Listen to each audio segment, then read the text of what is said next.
Welcome to BrewFix, where coffee meets craftsmanship.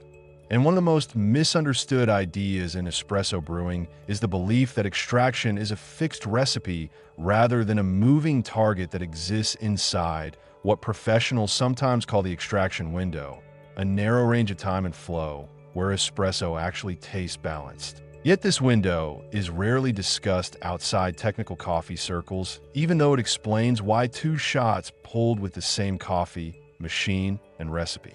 can taste dramatically different. When hot water first touches the coffee puck inside an espresso machine, the extraction process begins immediately, but the compounds that dissolve from the coffee do not extract all at the same rate, because espresso extraction follows a sequence where acids dissolve first, followed by sugars and aromatic compounds, and finally the heavier bitter compounds that give espresso body and intensity, which means that the flavor of a shot is constantly evolving from the moment the pump starts pushing water through the coffee bed. This is where the concept of the extraction window becomes important, because there's a brief period during the shot where the balance between acidity, sweetness, bitterness, and body aligns in a way that produces the most pleasant flavor profile, and outside of that window, the shot tends to taste unbalanced either because the early stage of extraction produces a sour, sharp, underdeveloped cup, or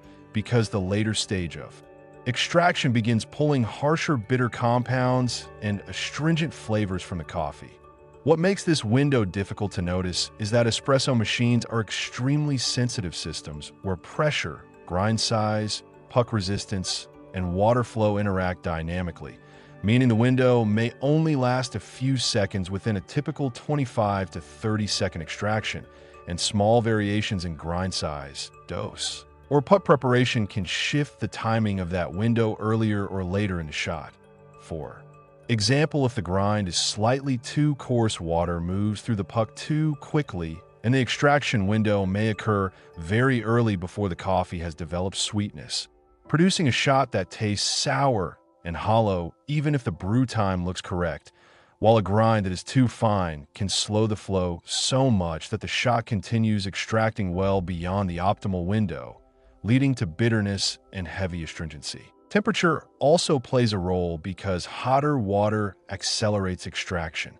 chemistry and shifts the window earlier in the shot, while cooler water can delay it. And this is why professional baristas constantly adjust grind size and dose when dialing an espresso, not simply to reach a target brew time, but to position the extraction window within the portion of the shot that actually ends up in the cup. This is also why experienced tasters often notice that the flavor of espresso changes dramatically if you stop the shot a few seconds earlier or later, because you are effectively deciding how much of that extraction window you capture before bitterness begins to dominate the profile.